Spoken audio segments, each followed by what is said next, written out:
Tiga. Oke.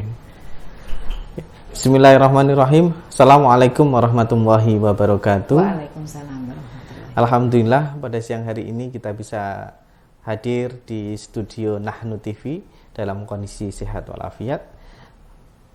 Hari ini kita kedatangan tamu yang luar biasa. Beliau adalah Bu Diah Retno Wulandaru. Beliau menjabat sebagai Dekan Fakultas Ekonomi Universitas Nahdlatul Ulama Yogyakarta. Nah, hari ini kita akan membahas terkait dengan kepemimpinan di era disruptif.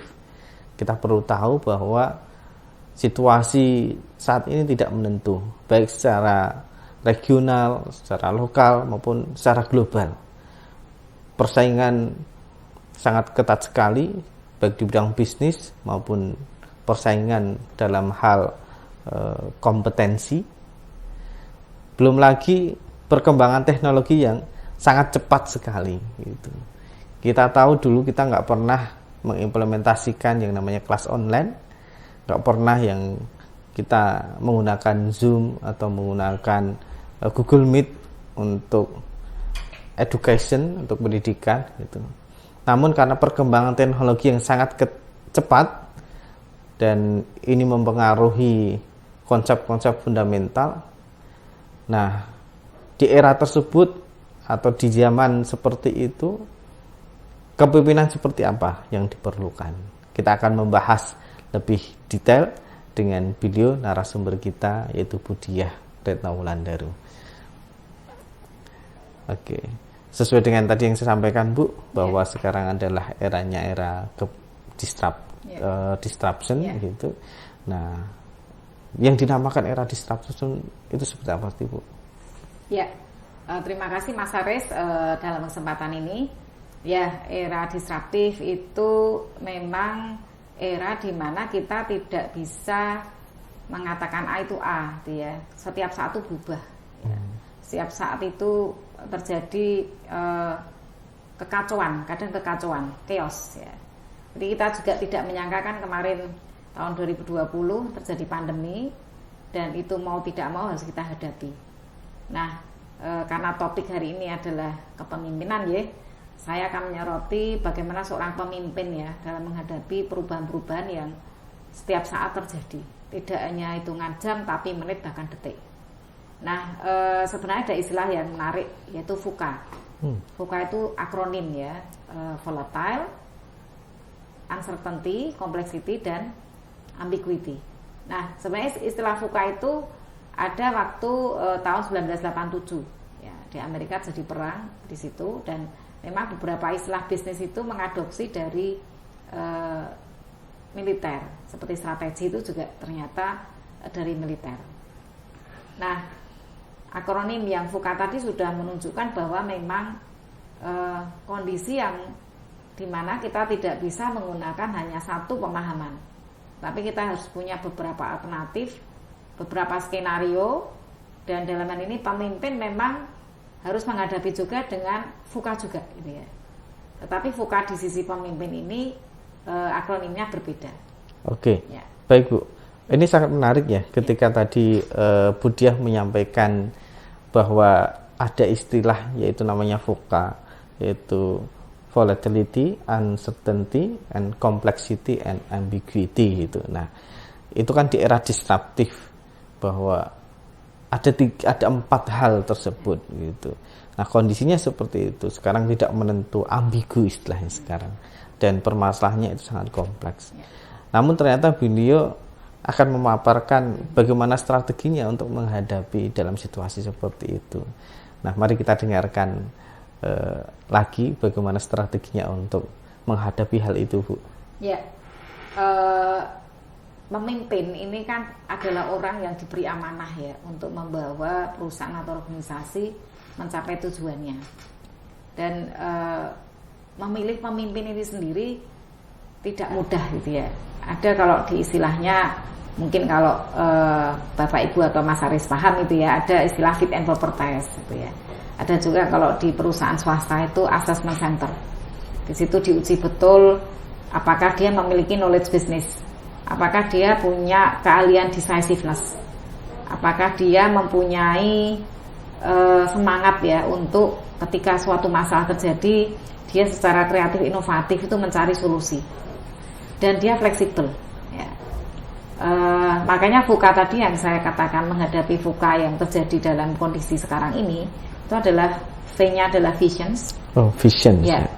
Kemudian U-nya adalah understanding ya. Kemudian C-nya adalah clarity, dan A-nya itu yang tadi ambigu dihadapi dengan agility. Artinya orang itu harus memiliki visi, dia harus paham Ya. dan sekarang dia harus fleksibel, yaitu ditunjukkan dengan ya. agility Ya. tadi itu. Ya. Saya kira pemahaman ini kalau kita terapkan dalam konteks ya bagus sekali. Ya, misalnya ketika pandemi, ya bagaimana seorang pemimpin perusahaan yang menghadapi kesulitan kan ini, cash flow-nya nggak ada. Contohnya kalau di Jogja ini kan bisnis pariwisata ya. Iya betul. Turunannya adalah hotel. Nah ini bagaimana pemimpin hotel ini bisa secara ya kreatif inovatif mengubah produknya yang tadinya tempat istirahat lalu menjadi apa kan begitu. Ya. Solusi yang mereka berikan atau keputusan yang mereka ambil ini harus cepat. Ya, otherwise mereka harus menghidupi kan karyawan, biaya variabel, apalagi biaya fix ya seperti listrik. Ini kan 1 bulan 2 bulan kan tergerogoti terus. Nah sehingga banyak ide-ide kemudian muncul ya, di satu sisi pandemi menjadi musibah, tapi di sisi lain menjadi berkah gitu ya. Mereka mengambil keputusan dalam keadaan yang kepepet ya, karena the power of kepepet tadi ya, mungkin Mas Haris juga familiar ya dengan istilah the power of kepepet gitu ya. Saya sangat familiar Bu dengan istilah the power of kepepet gitu. Ya. Sehingga mereka akhirnya ya berpikir ini hotel bisa jadi apa ya begitu ya. Akhirnya yang saya dengar ya memang kalau at the end mereka yang sudah tidak punya ide-ide baru itu yang menjual memang, cuman harganya memang murah.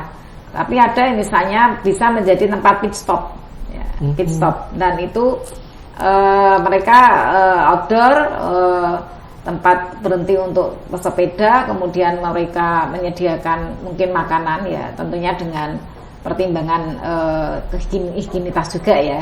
Itu saya dengar seperti itu. Ada juga yang kemudian di Jakarta menjadi tempat shelter gitu. Nah ini ide-ide seperti ini kan, kalau seorang pemimpin tidak memiliki kreativitas itu kan tidak akan muncul ya. Termasuk ya kalau boleh saya recall lagi adalah kasus PT KAI. Kita kontekskan lagi pada bisnis atau perusahaan yang monopoli. Perusahaan yang monopoli ini kan sebenarnya mau apapun nggak masalah gitu ya. Betul. Ya mungkin Mas Haris pernah mengalami naik kereta api dengan kondisi yang sangat-sangat memprihatinkan gitu ya saat itu. Ya calo, ya copet, ya jangan di gerbong itu orang tidur kan gitu ya. Itu kan sebenarnya kalau kita lihat ke jauh lagi kan PT KAI dalam hal ini banyak mendolimi para penumpang gitu ya. Kan bayar bukan gratis kan gitu. Itu pemimpin sekali lagi yang memahami kondisi seperti ini kayaknya itu tadi bahwa memahami understanding ya kondisi yang sebenarnya krisis itu. Krisis di mata konsumen, tapi konsumen ya sudah nggak ada pilihan kan begitu. Iya, karena nggak ada pilihan ya, karena kalau kita mengambil case-nya kereta api tadi itu, jadi pada waktu itu saya pernah mengalami Bu kondisi seperti itu. Saya dari Jogja ke Jakarta itu berdiri. Wah. Jadi kalau duduk itu giliran dengan teman. Nah, artinya kalau pemimpin itu memahami dengan konsep yang tadi itu VUCA, understanding situasi seperti itu, maka dia akan mengambil kebijakan yang cepat, maksudnya seperti itu ya, dalam implementasinya. Ya, dan memang kemudian kita melihat seorang Junan ini dia nothing tulus ya, tidak ada yang bagi dia harus mendapatkan sesuatu itu tidak, tetapi betul-betul beliau dalam tanda petik quote unquote itu berdarah-darah sampai saya dengar beliau tidur di gerbong karena memang ingin mengubah ya bagaimana PT KAI ini bisa lebih baik lagi ya, termasuk sekarang ini kita rasakan kan. Betul. Bagaimana kita bisa online, tiketing online, kemudian bersih ya, itu semua siapa gitu ya. Ternyata peran pemimpin ini sangat kuat sekali gitu ya.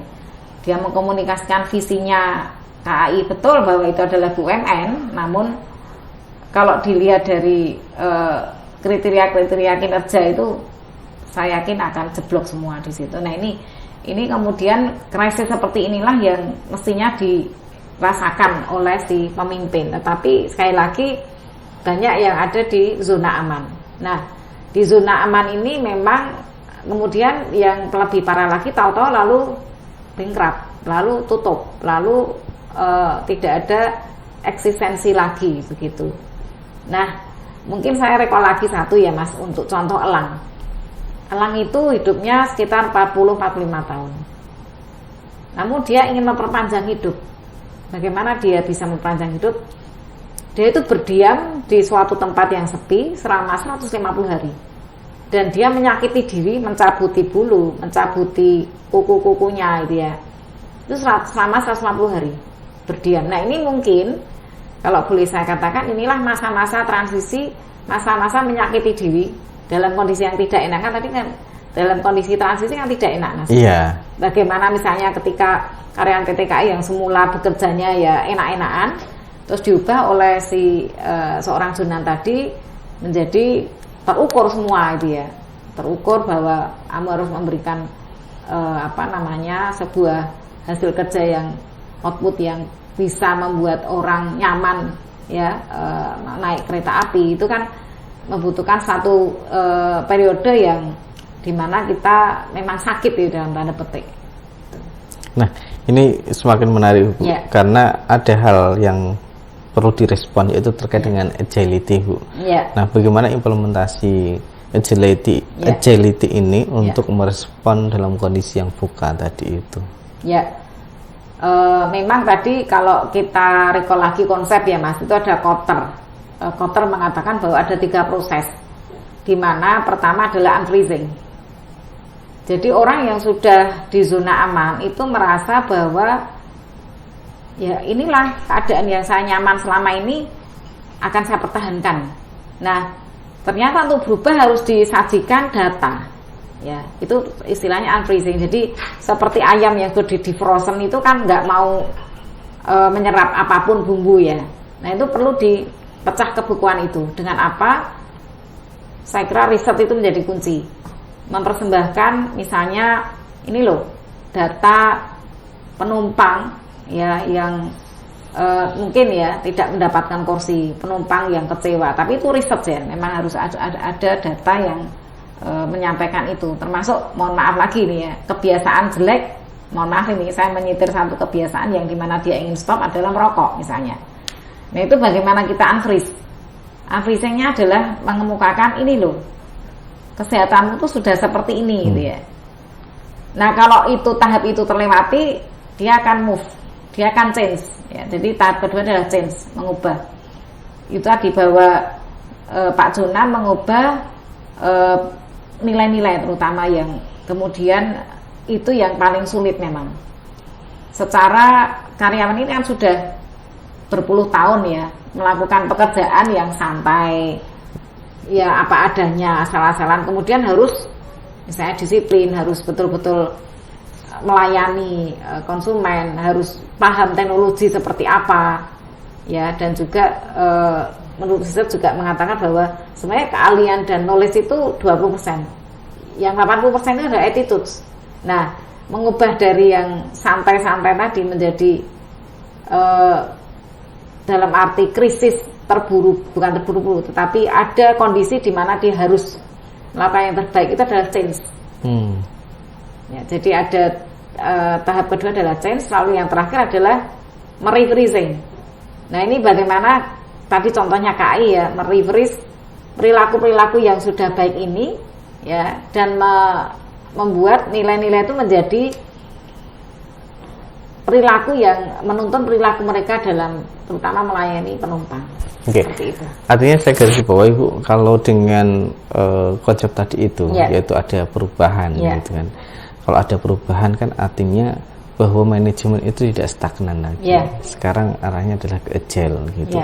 Seperti tadi VUCA yang kedua salah satunya adalah agile. Artinya change itu sama halnya dengan konsep agility ya Bu ya. Ya tadi bahwa sebenarnya ada satu istilah lagi Mas, kalau di teori adalah change and development. Jadi change itu sebenarnya ya perubahan yang terjadi karena baik itu external forces maupun internal forces. External forces itu antara lain adalah adanya deregulasi, adanya persaingan global, adanya tuntutan konsumen yang semakin saya kira konsumen kan sekarang well educated ya Mas ya. Mereka sekarang buka sosmed aja udah paham gitu ya, bisa membanding-bandingkan ya. Walaupun kata Farel nggak boleh membanding-bandingkan, tapi dalam hal ini saya kan konsumen akan mencari produk yang bagi mereka bernilai dan dari harga itu murah gitu ya. Nah itu semua diimbangi apa oleh perusahaan kan begitu. Nah tentunya perusahaan yang paradigmanya tadi lebih ke pemimpin yang lebih open minded, yang kemudian kalau boleh saya katakan tadi, kenapa kok Pak Jonan ya, notabene beliau menteri tetapi mau terjun ke bawah, itu kan berarti sudah agile, sudah menunjukkan bahwa beliau sudah tidak melihat lagi hierarki, betul, lintas hierarki, bahkan tidur di gerbong seperti itu. Nah ini akan lebih menarik lagi Bu ketika membahas terkait dengan tipe seorang pemimpin di era disruptif seperti sekarang ini. Tadi Bu Diah menyatakan adalah Pak Jonan gitu, dengan gayanya seperti itu. Nah, terus bagaimana dengan secara umum agar orang itu atau seorang pemimpin itu bisa survive di era disruptif, maka dia harus memiliki kriteria seperti apa Bu? Mungkin salah satunya yang dalam ukuran tadi fit on proper test, kemudian ketika assessment center itu dia punya decisiveness, kemudian punya creativity dan punya innovativeness. Jadi kalau boleh dikatakan ada triangle begitu ya, segitiga itu adalah managership, kemudian leadership dan entrepreneurship. Itu sangat ideal sekali. Mungkin juga kita bisa recall satu nama lokal di Jogja gitu ya, itu Pak Wahyudi. Itu contoh beliau sebagai manajer itu adalah lurah. Kemudian sebagai pemimpin beliau melihat ada sisi-sisi yang kita tuh harus berubah gitu ya, menghadapi bagaimana sih memberdayakan masyarakat misalnya seperti itu. Dengan sumber daya yang mereka miliki, why not kan gitu ya. Itu dan kemudian entrepreneur skills-nya beliau itu meledak-ledak gitu ya, sehingga ini menjadi sinergi yang bagus sekali dan akhirnya terwujud produk atau hasil output yang bisa kita rasakan oleh kita sebagai Pak Lurah tadi gitu kan. Tidak hanya lurah dalam arti jabatan, tetapi yaitu dia pemimpin begitu. Mungkin Mas Haris bisa merasakan ya. Jadi contohnya tadi adalah Pak Lurah Wahyudi ya. Beliau seorang lurah di Desa Pangungharjo Bantul ya gitu ya. Saya cukup kenal dengan beliau gitu. Beliau termasuk apa istilahnya adalah saya sangat gandrung dengan beliau Bu gitu, karena gaya kepemimpinannya itu mengimplementasikan gaya seorang entrepreneur di dalam pemerintahan gitu, dan itu ternyata mampu menghasilkan dan merubah wajah Desa Pangungharjo menjadi luar biasa seperti sekarang ini, dikenal oleh masyarakat luas gitu, dan memperoleh penghargaan baik secara nasional maupun internasional gitu. Mungkin kalau saya tambahkan justru entrepreneur tidak hanya mampu mengatasi masalah, tapi juga menciptakan demand sebenarnya. Jadi sebenarnya demand itu sudah ada. Kita ini kan konsumen yang selalu ingin dilayani dan ternyata orang makan itu sekarang tidak sekedar makan, tapi dia healing. Dia datang ke suatu tempat tuh tidak hanya sekedar makan, tapi healing bersama keluarga. Kemudian dia akan experience di situ, akan merasakan tidak hanya makan saja selesai titik, tidak, tapi dia merasakan sesuatu nuansa yang mungkin dalam ini kita kangen dengan nuansa pedesaan ya. Jadi itu pas sekali. Jadi nuansa pedesaan, makanannya juga makanan desa, dengan mungkin juga kita sudah sadar ya bahwa gaya hidup makan kita itu sudah back to nature misalnya ya, kita kembali ke apa namanya makanan-makanan yang mohon maaf ini ya, kalau dulu kita gandrung dengan fast food gitu ya, fast food restoran gitu ya. Nah sekarang kita enggak, kita ingin makanan rumahan gitu ya. Makanan rumahan itu seperti apa sih, itu kita kangen. Nah itulah yang terbaca oleh seorang Wahyudi tadi mungkin ya, kalau saya boleh mengatakan, walaupun mungkin sebelumnya juga ada, tapi ini yang menarik adalah beliau bukan seorang apa ya mencari keuntungan sendiri, tapi lebih ke, kalau saya lihat lebih sociopreneurship. Ya, artinya kalau saya boleh Bu, bukan menyimpulkan tapi istilahnya menggarisbawahi bahwa gaya kepemimpinan untuk di era disruptif seperti sekarang ini itu salah satu contoh ini adalah yang diterapkan oleh beliau ya, Pak Lurah Wahyudi tadi itu. Ya, saya termasuk orang yang mengidolakan beliau, termasuk tadi saya menyampaikan bahwa saya gandrung itu artinya mengidolakan beliau gitu. Kalau seperti itu artinya bahwa kepemimpinan era disruptif ini itu tidak hanya terjadi di dunia bisnis, tapi di publik itu juga mengalami gitu ya. Betul. Gitu. Ya tadi bahwa masyarakat kita ini kan semakin well educated ya. Jadi tuntutan-tuntutan seperti layanan publik ya, bagaimana kita bisa ngurus SIM cepat misalnya, bisa ngurus pajak cepat atau mungkin KTP dan lain sebagainya, ini kan sebenarnya sudah harus dijawab oleh para pimpinan di instansi setempat itu ya, di instansi yang terkait itu ya. Namun ya itu tadi, bahwa saya tidak tahu apakah mungkin masih ada ego antar departemen, antar instansi itu yang harusnya dikikis. Ya, tadi makanya kegagalan kita tuh kadang-kadang adalah karena egonya kita gitu ya, egonya kita, kemudian pemimpin dalam hal ini, dan tidak melihat jauh ke depan siapa sih yang dilayani begitu ya. Nah, itu, seperti itu. Tadi Bu Diah menyampaikan bahwa kriteria seorang pemimpin di era disruptif itu adalah orang yang kreatif dan inovatif gitu. Nah, bisa nggak Bu itu dijelaskan lebih, misalnya dalam konteks realnya implementasinya bagaimana seorang pemimpin yang kreatif dan inovatif itu seperti apa gitu. Oke, kalau saya bedakan istilahnya, sebenarnya kreatif itu kan thinking in the new ways ya. Tetapi inovatif itu adalah doing in the new ways. Jadi inovatif itu sudah ada bentuk nyata, walaupun sebenarnya tidak harus yang besar ya, tidak harus yang masif, tetapi hal yang kecil saja itu bisa menjadi kunci bahwa dalam hal inovasi dia berhasil ya. Jadi menambahkan misalnya layanan tadi yang mungkin saya recall lagi ya Pak Wahyudi, itu kan berarti apa, bahwa orang ingin datang ke restoran itu healing, dijawab dengan apa? Nah, tampilan restoran yang bisa untuk spot foto misalnya seperti itu ya, jembatan dibuat ada dari bambunya, kemudian menghadap ke apa namanya, ke alam gitu ya, dan juga tempat-tempat yang saya lihat di situ nyaman juga, restoran di, boleh saya sebut ya, Kampung Mataram gitu ya.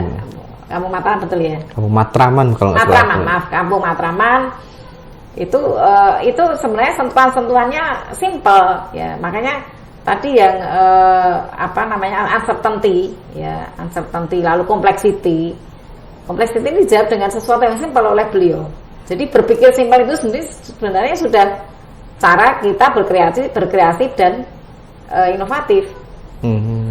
Dia yang kompleks tadi gimana sih kan gitu ya, kita mengurainya gimana ya, memang tidak bisa kemudian kalau boleh saya katakan bola bundet itu kan sulit ya, itu simpel dulu diurai sedikit demi sedikit sambil melihat apa sih gitu ya. Makanya tadi harus ada data ya, apa sih yang terjadi di masyarakat itu apa ya. Jadi beliau itu tadi punya visi, punya sense of gitu ya, seperti ini tuh apa yang harus saya lakukan, dan itu solving the problems. Oke. Nah, ada tadi sudah disampaikan terkait dengan kepemimpinan yang disruptif di dalam konteks publik, dalam konteks bisnis gitu. Nah, yang terakhir Bu, Ya. Bagaimana dalam konteks dunia pendidikan seperti sekarang?